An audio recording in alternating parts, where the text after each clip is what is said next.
My name is Marcus Webb, and for 5 years I lived as a ghost in my own life. They stripped me of everything, my rank, my reputation, my sense of self. They called me a liar, a fabricator, someone who invented stories to cover his own failures. But I knew the truth. I always knew. And now, finally, the world would know it too. It all started in Kandahar, Afghanistan, in the summer of 2018. I was a staff sergeant with the 82nd Airborne Division, leading a reconnaissance team through some of the most hostile terrain you could imagine. The heat was unbearable, the kind that made your uniform stick to your skin like a second layer, the kind that turned every breath into an effort. We were tasked with surveying a remote village on the outskirts of the province, gathering intelligence on potential insurgent activity. The village was called Asmar. Dusty roads, crumbling buildings, children playing in the streets despite the danger that lurked in every shadow. We approached cautiously, weapons ready but not raised. My team consisted of 6 men, good soldiers, every one of them. Private First Class Danny Torres, Corporal James Jimmy Sullivan, Specialist Ryan Chen, Sergeant First Class Michael Bradford, Private Lucas Grant, and our interpreter, Hassan, a local who risked his life daily to help us. We moved through the village methodically, checking buildings, speaking with elders, trying to gather information without causing alarm. The villagers were cooperative but guarded.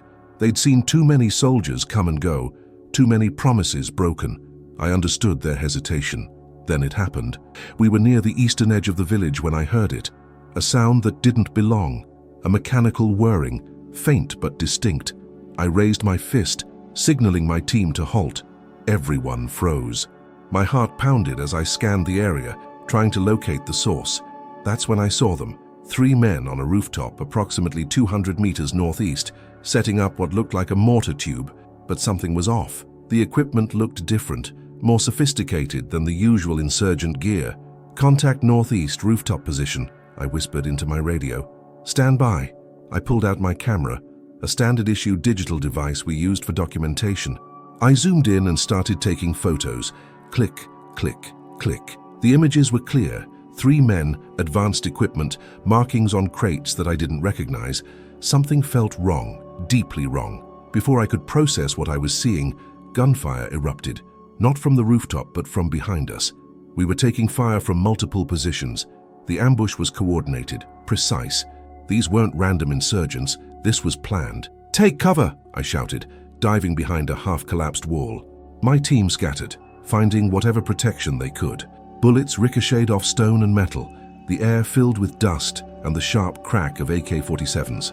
We returned fire, trying to identify the shooters' positions. But something caught my attention. The men on the rooftop weren't shooting at us. They were dismantling their equipment, packing up rapidly like they'd been warned. I managed to snap 2 more photos before a bullet struck the wall inches from my head, forcing me to take full cover. The firefight lasted maybe 7 minutes, though it felt like hours. When it finally stopped, we did a quick head count. Everyone was accounted for, minor injuries only, but the rooftop was empty. The men were gone. I immediately reported what I'd seen to command. "Sir, we encountered what appeared to be advanced weapons positioning. I have photographic evidence. Request immediate extraction and intelligence review."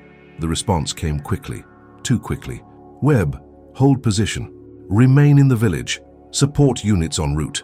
When the support team arrived 30 minutes later, I briefed the commanding officer, Captain Dennis Hargrove, showing him the photos on my camera. He looked at them, his expression unreadable. "I'll need to take this for analysis, Sergeant." "Of course, sir." He removed the memory card and handed the camera back. "Good work. We'll investigate this thoroughly." I felt a sense of relief. We documented something significant, possibly a major arms deal or transfer. I expected commendations, maybe even actionable intelligence that could prevent future attacks. Instead, 3 days later, I was called into the battalion commander's office.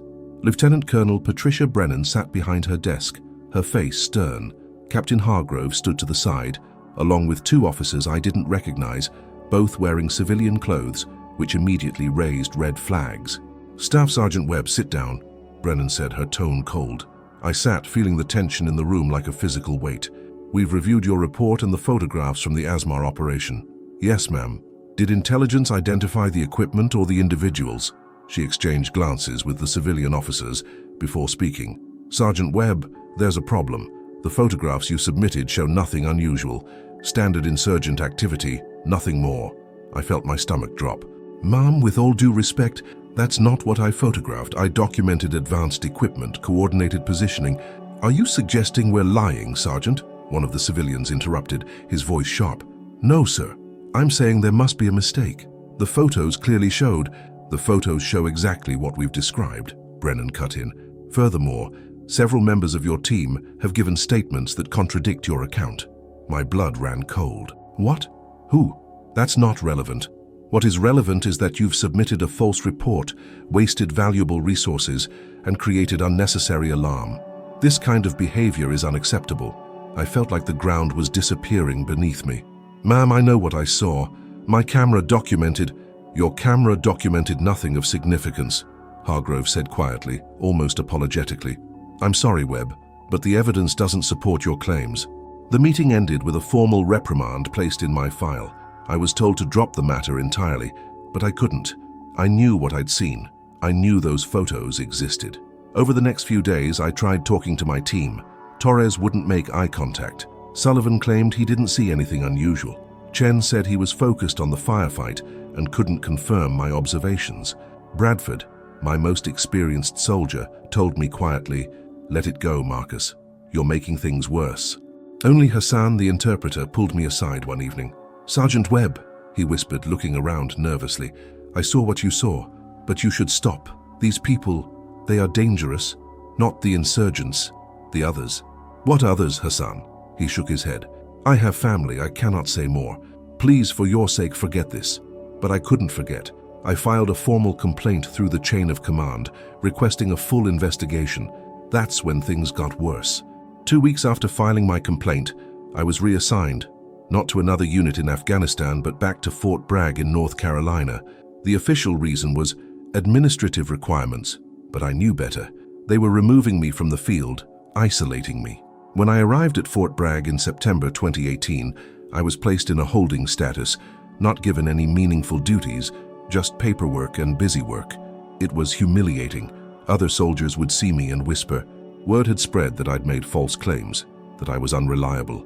I tried to access the official report from the Asmar operation, but every request was denied. Classified, they said, above your clearance level. That made no sense. I'd been there. I'd written half the initial report. I reached out to a military attorney, Captain Sarah Chen, who worked in the Judge Advocate General's Corps. She was in her early 30s, sharp, with a reputation for not backing down from difficult cases. "Sergeant Webb," she said when we met in her office, "I've reviewed your file. This is unusual." "That's putting it mildly, ma'am." She leaned back in her chair, studying me. "Walk me through everything. Don't leave out any details." I told her everything: the village, the rooftop, the photos, the sudden ambush, the strange response from command, the contradicting statements from my team. She took notes, asking clarifying questions. "Did you make copies of the photographs before surrendering the memory card?" I felt like an idiot. "No, ma'am. I trusted the chain of command to handle it properly." She nodded slowly. "That's the problem, Sergeant. Without physical evidence, this becomes your word against theirs. And right now, theirs includes multiple officers and official reports. So what do I do? We can file a formal grievance, but I have to be honest. Without evidence, it's unlikely to go anywhere. These things usually get buried in bureaucracy." I felt hopelessness creeping in. "So they just win, they bury the truth and destroy my career?" I didn't say that. She pulled out a card and slid it across the desk. "This is a friend of mine, David Reeves. He's an investigative journalist who specializes in military affairs. He's trustworthy, and he's not afraid of powerful people. Maybe he can dig up something we can't through official channels." I looked at the card, feeling a glimmer of hope. "Thank you, ma'am." "Don't thank me yet. This is going to get harder before it gets better." She was right. I contacted David Reeves, and we met at a coffee shop off base. He was in his mid-40s, graying hair, tired eyes that had seen too much. He listened to my story without interruption, recording on his phone with my permission. "This sounds like someone's covering something up," he said when I finished. "The question is what and why. Can you help?" "I can try, but Sergeant, you need to understand, going against the military establishment, especially with claims this serious, it's going to have consequences. They're going to come after you harder. They've already destroyed my reputation. What else can they take?" He gave me a sad smile. "You'd be surprised." Over the next 3 months, David investigated. He filed Freedom of Information Act requests, interviewed contacts, tried to track down the civilian officers who'd been in that meeting. Meanwhile, my situation deteriorated. In December 2018, I was formally charged under Article 107 of the Uniform Code of Military Justice, making a false official statement. The charge was based on my report about the Asmar operation. I couldn't believe it. They weren't just dismissing my claims, they were prosecuting me for making them. The court-martial was scheduled for March 2019. Captain Chen represented me, and she fought hard, but the deck was stacked against us. The prosecution presented the official photographs from my camera, images that showed nothing but routine village scenes and distant figures that could have been anyone. My team members testified that they saw nothing unusual. The civilian officers claimed I'd misidentified standard equipment due to stress and inexperience. Sergeant Webb has served honorably for 8 years. Captain Chen argued in my defense. He has no history of dishonesty or mental instability. Why would he suddenly fabricate such a detailed, specific story? The prosecution had an answer for that too. The pressures of combat affect people differently. Sergeant Webb may have genuinely believed what he saw, but belief doesn't make it true. The evidence, or lack thereof, speaks for itself. I took the stand in my own defense, recounting everything in detail, but without physical evidence, without supporting testimony. It was just my word, and my word apparently wasn't enough. The verdict came down in late March. Guilty. I was sentenced to reduction in rank to private, forfeiture of pay, and a bad conduct discharge. My military career, everything I'd worked for, was over. The day I left Fort Bragg, carrying my belongings in a duffel bag, I felt hollow. My wife, Jennifer, had already filed for divorce. She couldn't handle the shame, the whispers, the financial strain. I didn't blame her. My parents believed me, but their support felt distant, inadequate, against the weight of institutional condemnation. I moved to a small apartment in Fayetteville, North Carolina, working odd jobs to survive. Construction, warehouse work, anything I could find that didn't require a background check or references. The bad conduct discharge followed me everywhere, a scarlet letter that said failure and liar. David Reeves kept investigating, but he hit wall after wall. Someone's blocking me at every turn, he told me during one of our meetings in early 2020. Files are sealed, witnesses won't talk, and my usual sources have gone silent. Whatever you stumbled onto, Marcus, it's big enough that powerful people want it buried. So that's it? They win. I didn't say that. I just need more time. But time was something I was running out of. Depression set in. Some days I could barely get out of bed. I thought about ending it more than once. The only thing that stopped me was a stubborn refusal to let them have that final victory. In August 2021, 3 years after that day in Asmar, I was working at a construction site in downtown Fayetteville when my phone rang. It was David. Marcus, you need to sit down. I stepped away from the site, my heart pounding. What is it? I found something, or rather someone found something and contacted me. Remember Hassan, your interpreter? Of course. Is he okay? He's alive, relocated to the States through a refugee program. He reached out to me because he's been carrying a secret, and it's been eating him alive. What secret? He has the photos, Marcus. The real ones. He made copies before they were taken. I felt like I'd been hit by lightning. What? How? He'll explain when you meet him. Can you get to Raleigh tomorrow? I'll be there. The next day I drove to a small apartment complex in Raleigh. Hassan answered the door, looking older and more worn than I remembered. We embraced, and I saw tears in his eyes. Sergeant Webb, I am so sorry. I should have come forward sooner. Just tell me what happened, Hassan. We sat in his modest living room, and he pulled out an old USB drive. That day in Asmar, when you gave the camera to Captain Hargrove, I saw something in his eyes. Fear, not of the enemy, but of what you had captured. I had a bad feeling. Go on. Later that night, I snuck into the operations tent. I found your memory card. They had not secured it properly.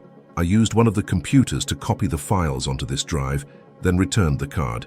I did not know if I would ever need them, but I knew something was wrong. He handed me the drive. I wanted to give these to you sooner, but I was afraid. I had family still in Afghanistan. If I spoke out, they would have been in danger. But now, after the withdrawal, after everything, that they are here safe, I can finally do the right thing. My hands shook as I held the drive. Have you looked at these? Yes. They show exactly what you said. Advanced equipment, foreign markings, coordinated positioning. It is all there. David arrived shortly after, bringing his laptop. We inserted the drive, and there they were. My original photos, untouched, unaltered. Clear images of sophisticated weapons systems, crates with Cyrillic markings, men whose faces were visible and identifiable. "This is incredible," David breathed. "This is proof of illegal arms trafficking, possibly involving foreign state actors. No wonder they buried it." "What do we do now?" I asked. David looked at me seriously. "We go public, but we do it smart. I have contacts at major news outlets, people who can't be pressured or bought off. We release this simultaneously through multiple channels so it can't be suppressed. But Marcus, you need to be prepared. There will be blowback, serious blowback. I've been living in hell for 3 years. Bring it on." Over the next 2 weeks, David worked with journalists from the Washington Post, the New York Times, and 60 Minutes. They verified the photos' authenticity, interviewed Hassan, reviewed my court-martial records, and built an ironclad case. The story broke on September 15, 2021, with the headline, "Soldier Wrongfully Convicted After Exposing Covert Arms Deal in Afghanistan." The photos were published, Hassan's testimony was featured prominently, and the discrepancies in my case were laid bare for the world to see. The response was immediate and explosive. Social media erupted. Veterans organizations demanded investigations. Congress launched inquiries.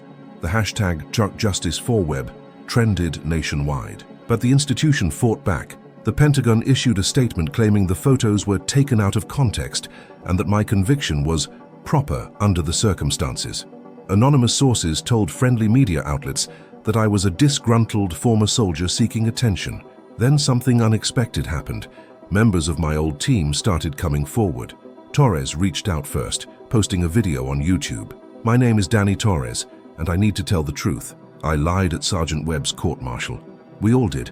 We were pressured by officers who told us that confirming Webb's story would jeopardize national security and put our families at risk. I'm ashamed of what I did, but I can't stay silent anymore. Marcus Webb told the truth and we destroyed him for it. Within days, Sullivan and Chen posted similar confessions. Even Bradford, the career soldier who'd told me to let it go, came forward. "I thought I was protecting my men by staying quiet," he said in his statement. "Instead, I helped destroy the best NCO I ever served under. Marcus, if you're watching this, I'm sorry." The tide was turning. Chapter 4.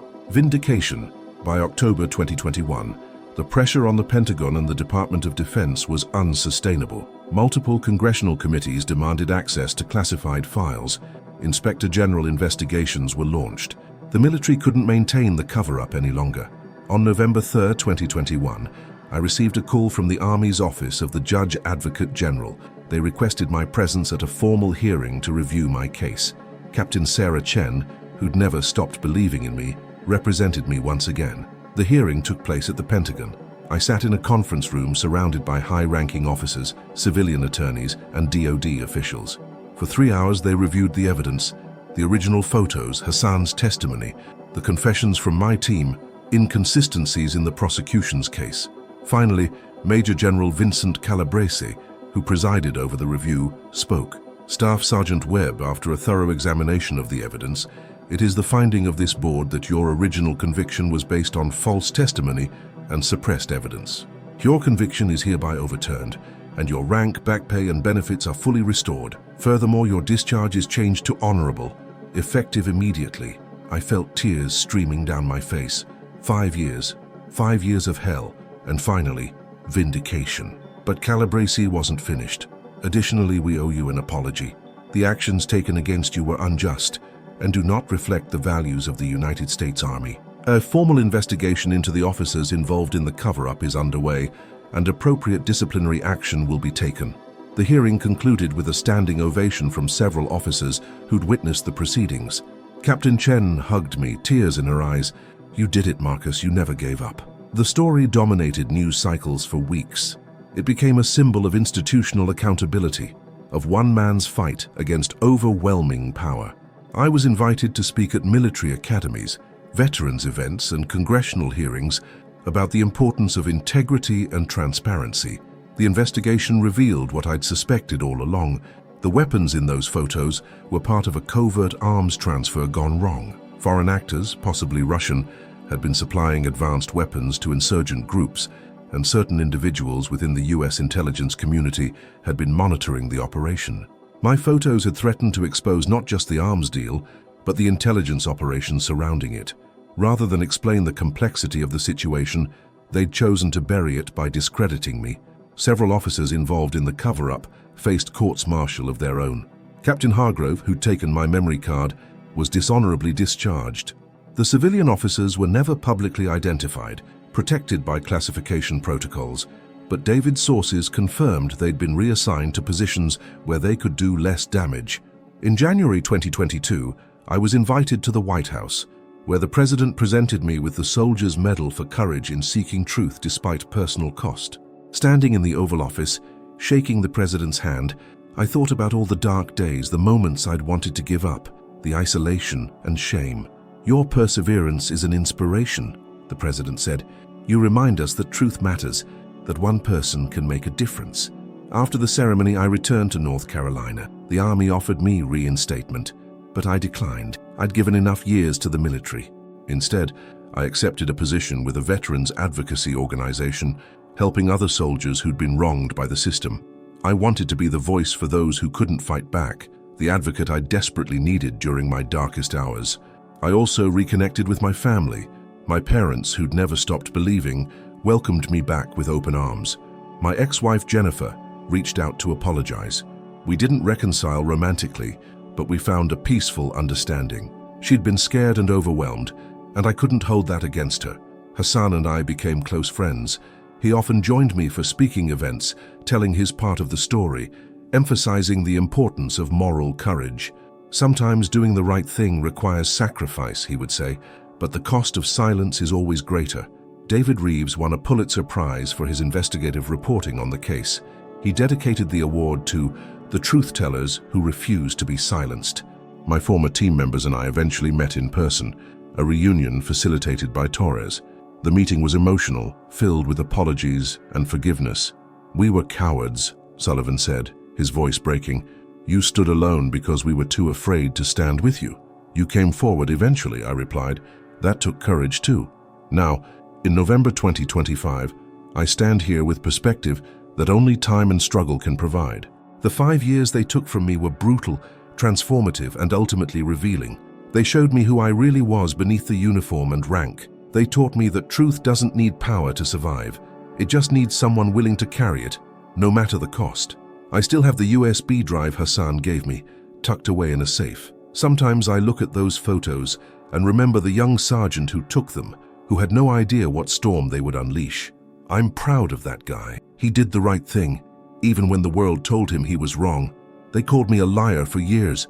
They stripped away my career, my marriage, my sense of self, but they couldn't touch the one thing that mattered most, the truth. And in the end, the truth didn't just set me free. It exposed the lies they tried to bury, brought down those who'd corrupted their positions, and reminded everyone watching that integrity isn't just a word we put in military creeds. It's a choice we make every single day.